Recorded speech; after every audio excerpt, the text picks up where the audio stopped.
Me and my family always go on an exceptionally long summer trip every year around the major cities of America. It is always a blast, but I do not think I will ever forget this experience. We were around the halfway point of our vacation, traveling on back roads of Texas. Instead of stopping somewhere to rest, my dad decided to continue through the night. I dozed off sometime around 11 p.m. I woke up later when I felt the car come to a stop. I opened my eyes to see my dad with a random dude under the hood of an old truck. I could see as our car's headlights were facing the truck. The thing that caught my eye was on both sides of the road in these ditches were 3 people trying to hide in them, with different types of sharp weapons. I almost crapped my pants, but instead, I jumped out of the car and screamed, "Hey Dad, the gun fell out of the holder." Both my dad and the man looked at me confused. I told my dad to come over, and I whispered the situation. His eyes lit up before we were both startled by the strange man. "My car is still broken." My dad answered by stating that he was going to move our car closer. Me and my dad got in and zoomed out of there.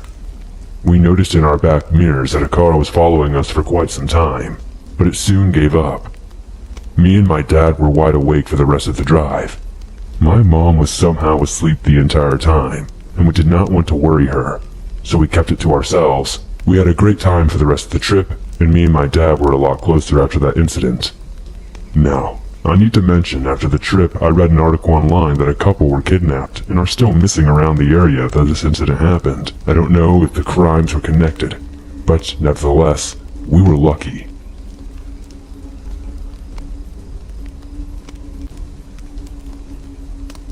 So this story is going to be parted from my perspective as well as my brother's perspective, and it's going to be a long one. This is a story that happened last night while I was at my grandma's house. So before this all took place, I went to get McDonald's in the nearest city to us, which is about a 20-minute drive. After that, I decided to go down to my grandma's house instead of going straight home. For context, she lives down a long farm road, to which you also must turn down a half-mile dirt driveway just to get to her house. I arrived there at around 9 p.m., and I went in and visited my grandmother and my brother who also lives with her. Ever since my grandfather passed away, he has lived there so that she will not have to live down there all alone. My brother and I took my grandma's dog to pee around 10:30 p.m. We just sat outside listening to music and talking for a while. At that point, it was starting to get cold because this is East Texas after all, and I'm not yet used to it. Getting down into the low 40s at night is definitely something that takes some time getting acquainted to. So, I was about ready to head inside. I noticed something moving in the corner of my eye. It was around the large metal shop that sits a few hundred yards away from the house. I did not really take too much notice though, because it is not uncommon for deer or raccoons to come snooping around in the yard. And plus my grandma's dog was not barking, so I thought that it might have just been my eyes playing tricks on me. We finally headed back inside, and my grandma went to sleep around 11 p.m. So me and my brother stayed up and played Among Us and watched YouTube for a while. At around 2:30 a.m., I was exhausted and ready to go home, so I asked my brother to walk with me to the door and make sure that I get out to my car, because I am always a very paranoid person, especially at night. He joked around and said that he would turn the light off on me and lock the door. I freaked out and begged him to walk me out to the car, to which he finally humored me. I got in my car and immediately locked the doors, and I saw the porch light turn off as I was driving back down the dirt road. I got home within 10 minutes and fixed myself some ice cream before I sat down and enjoyed some creepy horror stories on YouTube. Another 15 or so minutes passed and I got a FaceTime call from my brother, to which I picked up almost immediately. I could tell that he was freaked out about something, but he was not saying anything right away. I asked him what was wrong. The following is my best attempt to paraphrase what my brother told me. He said that after I left, he went back outside to listen to some music and sit on the porch. He had the music on his phone up pretty loud, which would usually make any noises of the animals coming from the nearby woods not very noticeable. After just a few minutes of listening to music, He said that he heard what he thought to be sounds of metal banging around, so he quickly paused the music and listened to see if he could hear the sound again. He stood up and looked towards the shop and the boat shed, which are adjacent to each other and are a few hundred yards away from where he was standing. He saw a faint light shining around near the boat shed, but then it quickly flicked off. At this point, he was freaking out, so he quietly crept back inside the house and locked the door behind him. He said that he ran to his room in the back of the house. I guess he was not trying to wake up our grandma, and he grabbed his revolver. He quickly ran back outside and saw the glow of the flashlight move around, and then quickly shut off as soon as he noticed it. He walked out to the edge of the concrete carport and stared out towards the boat shed with his revolver down at his side. The only thing illuminating the boat shed was the faint light coming from the house. He said that he tried to muster up the most intimidating voice he could manage and said, "Who the hell is out there?" To which there was no immediate reply except for a slight bumping sound which solidified the fact that someone was indeed there. Now keep in mind, this is in the middle of the country in a town with a population of just over 1,000 people, and the nearest house is across the lake a couple of miles down. Also, it's pretty late at night. My grandma has had problems with people snooping around the property in the past, so this is not something any of us take very lightly, and for the life of me, I cannot tell you why my brother did not just call the police, but you also have to remember that there is literally one cop in our entire town, and it is 3 a.m., and so it would take at least 30 minutes for the cops to even show up. So anyway, my brother again called for the person to show themselves and repeated his question, and asked the person to identify. He said that he practically crapped his pants when this tall, lanky figure slowly emerged from the boat shed with a flashlight in hand. Although my brother could not see any distinct features about the person, he could tell that it was an older man, and that it was no one that we knew. It was especially not anyone that should be in our boat shed at 3 a.m. At this point, he raised the revolver up and pointed it at the man, and again shouted, "Who are you?" The man was still silent and began slowly walking towards him. My brother pulled back the hammer of the revolver and gave one last verbal warning to the man and said, "I swear, I will blow your damn head off. Now, who are you and why are you here?" The man quickly raised his hands and said, Whoa, calm down, man," in a taunting voice as he continued walking towards my brother. My brother fired a single shot just above the man's head, which he finally took as his cue that my brother meant business. The man took off like a bat out of hell down the driveway, and my brother screamed, "Next time I won't miss." My brother then quickly ran inside to wake up my grandma, who had somehow slept through the entire commotion. She did not seem worried enough to call the police, but of course after hearing this, all I could think about was what were the true intentions of that man. Was he just some meth head snooping around looking for something to steal, trying to get some drug money? Or were his intentions much more sinister? Another question that haunts me about this whole situation is how many times this happened after my grandma and brother went to bed, and we just did not know. And was he watching us from the shadows all night? Was he watching me as I walked out to my car? What would have happened if my brother had turned the lights off and locked the door before I could get to my car? So I hope that stranger who tried to rob us or do God knows what at 3 o'clock in the morning learned their lesson.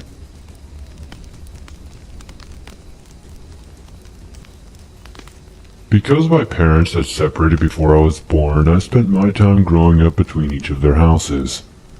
Each summer, until I turned 19, I stayed with my dad in rural Missouri.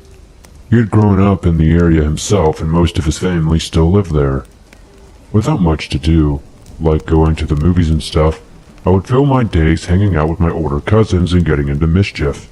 Many of our long summer days were filled with wandering the surrounding woods.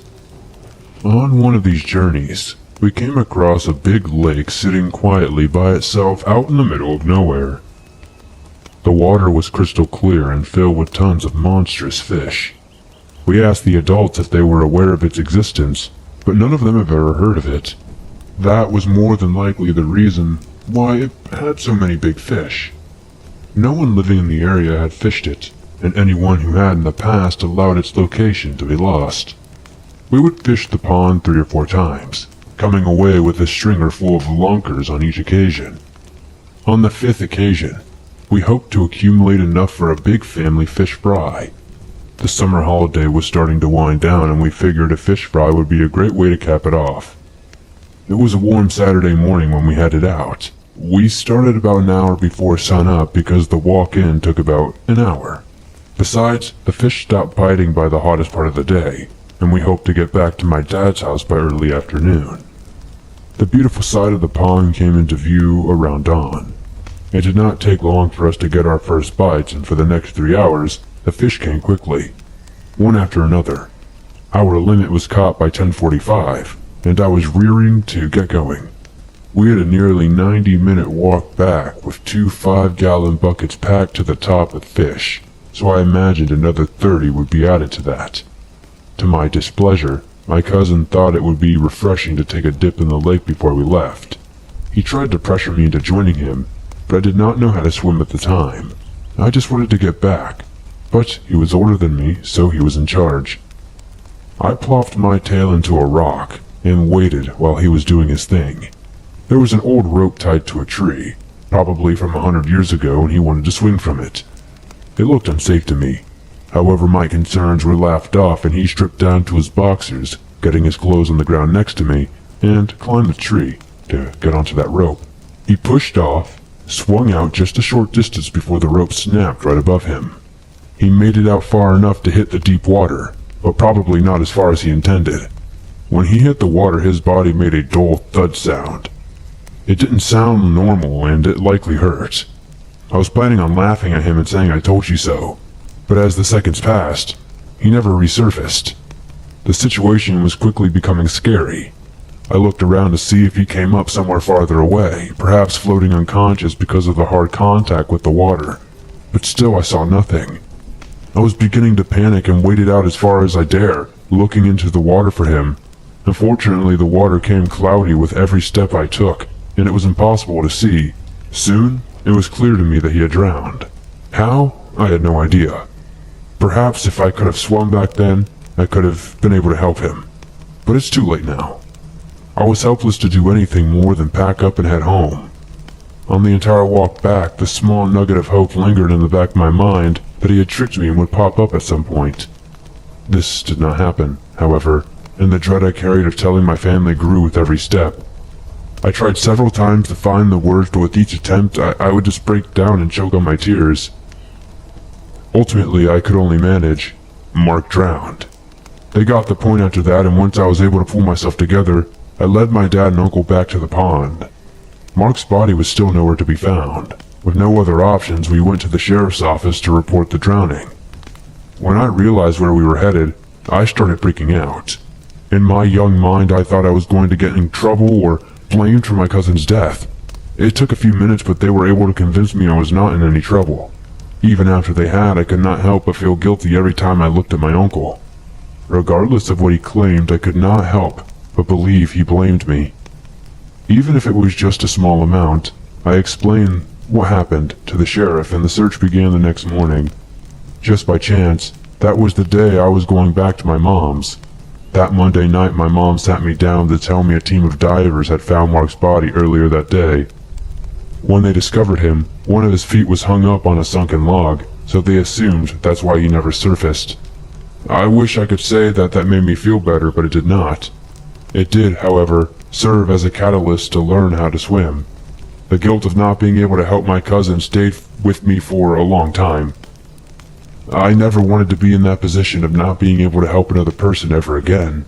So in a twisted kind of way, his death had a positive impact on my life. However, if I had the choice, I'd prefer he still be with us.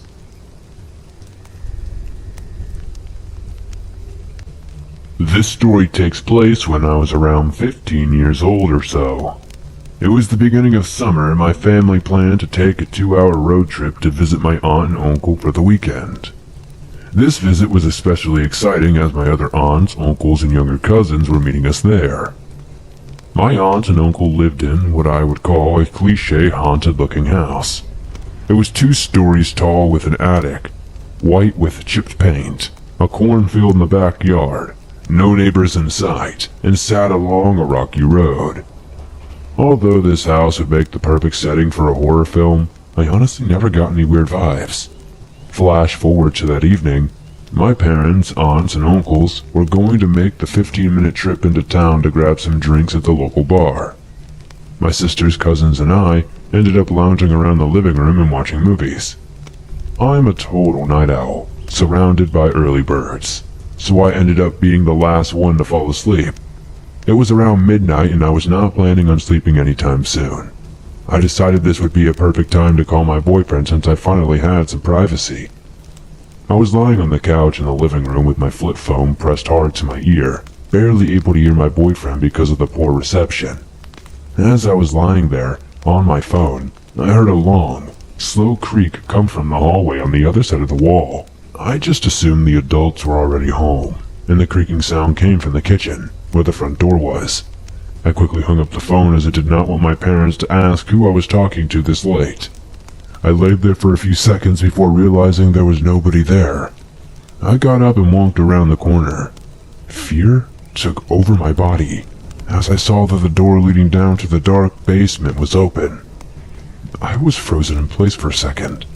I ran to the door, slammed it shut, and raced to the living room and jumped back onto the couch. Nobody ever goes into the basement.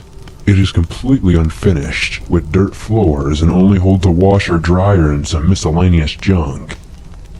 My cousins and sisters were all still asleep in my uncle's bedroom that is connected to the living room. The more I thought about it, the more I started to freak out. I decided to lay down in the bedroom with everyone else. The whole house was completely dark except for a little nightlight in the kitchen. I did not feel comfortable in that room because it did not have a real door. I think it was originally a dining room that they had turned into a bedroom. I was lying on my side, facing the swinging saloon doors that led into the kitchen. A few minutes went by and I saw a human-sized shadow move behind the swinging saloon doors. I'm not sure how I fell asleep that night, but somehow I did eventually. A couple of years later, not due to related events, my aunt and uncle moved out of that house. One weekend, while visiting their new place, I walked in on my aunt and my mom talking about the old house. I told her what happened that night and she said that strange things have happened to them as well.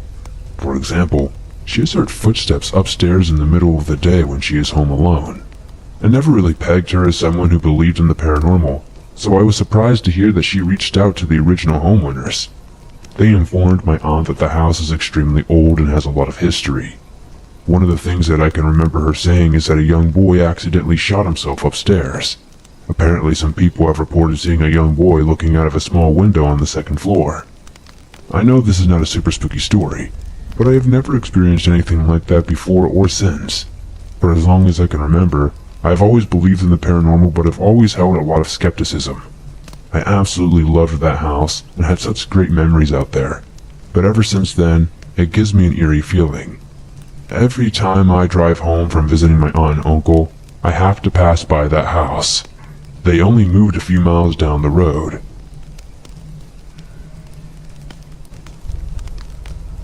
This happened to me about 2 years ago now, but I think about it a lot.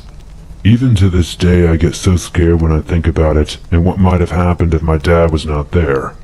During this time, I was going to grad school in Texas and was visiting my family in Kansas City. I had just finished my visit and was driving back to Texas. I started my drive and about an hour in I got a flat tire. I called my dad and he told me to call roadside assistance and he would be there with AAA. He got there and roadside assistance put my spare on and we went off to the nearest Walmart to get a new tire.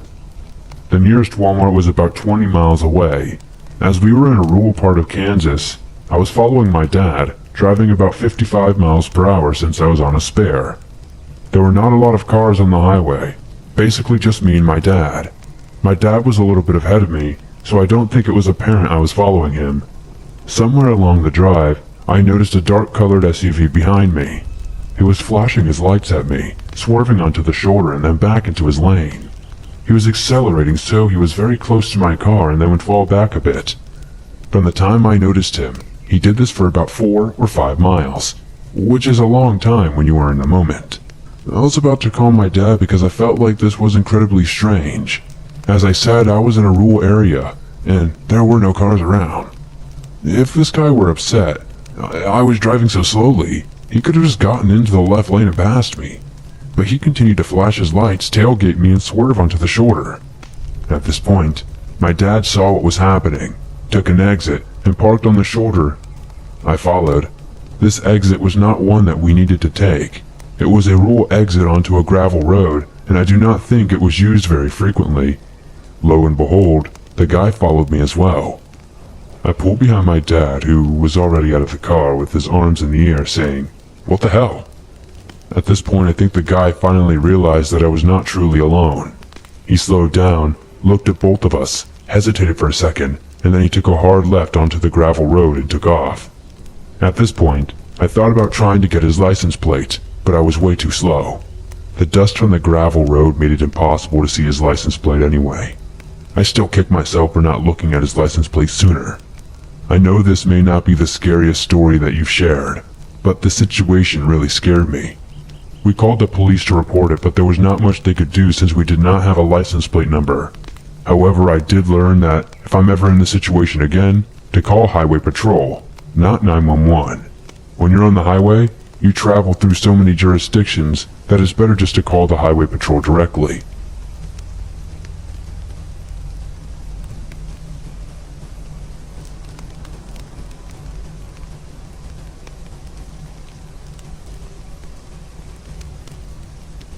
A little background, as it's been years since this encounter. I am a 28-year-old male, now residing in Georgia, but at the time of this encounter I was about 13 in South Mississippi. Many years ago, my parents had gotten divorced. When my parents split, my dad moved in with my grandmother along with my younger brother in Mississippi. My mom had moved across state lines to Alabama, so no more than 40 miles apart though. I decided to move in with my mom but visited my dad every weekend because they agreed upon joint custody. Now, where my dad and my grandmother lived, that road had a lot of relatives of ours living down the road. Now, far from the beginning of the road to the end is honestly about 15 or 20 miles, but our relatives lived starting with us at the beginning, and the last relative lived about 2 miles deep on that same road. Pretty much, the first 2 miles of this road was all my family. So, riding bikes or walking was quite common for us kids at the time. Also, there were not many worries because we were out in the middle of nowhere, so there was not many people to really encounter. My last relative of this 2-mile stretch was by far my favorite to visit at this part in my life. My aunt and uncle had lived there along with my cousin who was only 3 years older than me. My cousin and I were extremely close. I mean so close. Every time I would visit my dad, I would go there, visit for about 30 minutes, and then walk or ride my bike back to my cousin's. I adored him and my aunt and uncle. We were big into Pokemon, Yu-Gi-Oh, and cool stuff like that. Anything that was popping in the early 2000s, we had a slice of it. Sorry for rambling, just painting the picture. So, I get to my dad's Saturday morning. We hang out for about 30 minutes and decided to ring up my cousin.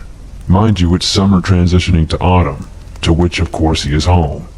I get permission and start my trek, alone mind you. I cannot remember why I did not have my bike, but I remember it not being there. As I start walking, clouds get gray and it begins to drizzle and sprinkle. I'm not too worried about it because I am halfway there already, and my clothes should not get soaked at that point. As I pass by my relative's home, before I get to my cousin's, there is a long curve that swings right. Once, directly in the center of this curve, it's nothing but trees, dense brush on both sides of you, with no houses in sight. Again, if center to your left, before the brush thickens, there is a small patch of grass about 3 to 4 feet high. I am walking, and once I get to this curve, as I get to the center of the curve, the rain gets a bit heavier. As the rain hits the pavement, I am tightening my shirt collar around my neck to help keep dry. As I am doing so, I start hear rustling sounds in the small patch of the grass next to me. Thinking it could just be a deer, I turn left and see it.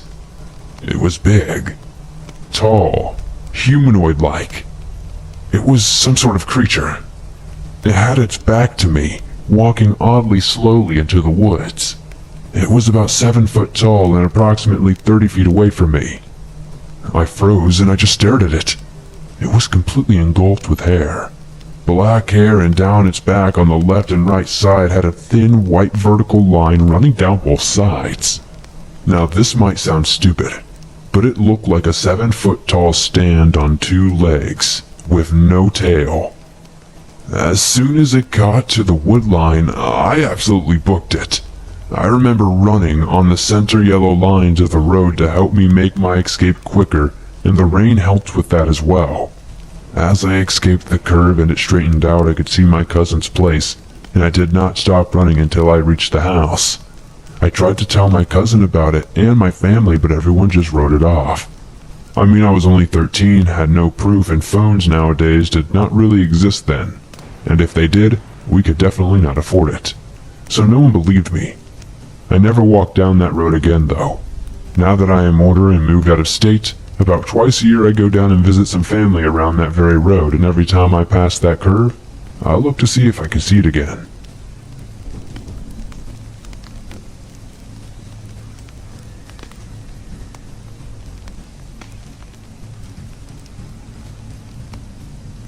Thanks for listening to these creepy and allegedly true middle-of-nowhere horror stories sent in by viewers just like you.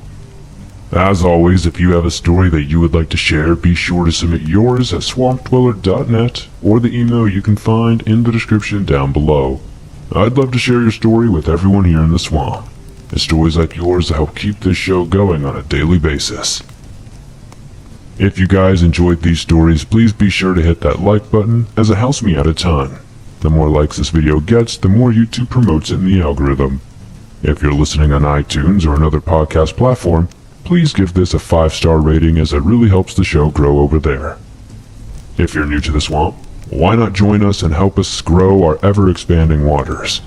Hit that subscribe button, and be sure to turn on notifications, because I upload videos almost every single day, and you don't want to miss a single one. If you would like to support the swamp outside of hitting that like button and subscribing, maybe check out the merch store. I have everything from face masks, t-shirts, hoodies, and more. If you guys aren't aware, you can download your favorite Swamp Dweller Scary Stories on iTunes, Spotify, Stitcher Radio, and just about everywhere else you find your favorite podcast online. And it's absolutely free. I'd love to know your favorite story tonight in the comments down below. I'd probably say story number 2 is my favorite tonight. I've had something similar happen to me when I was living out in the middle of nowhere. Maybe on the next Middle of Nowhere episode, I'll share some personal stories of mine from living out in the middle of nowhere Tennessee as a teenager. If you guys would like to see that, definitely let me know in the comments down below. Thank you guys, as always, for supporting the swamp the way you do. I've got a ton of cool stories coming to you guys this month, so I hope you guys stick around and check them out. I'll see you all soon with another creepy video.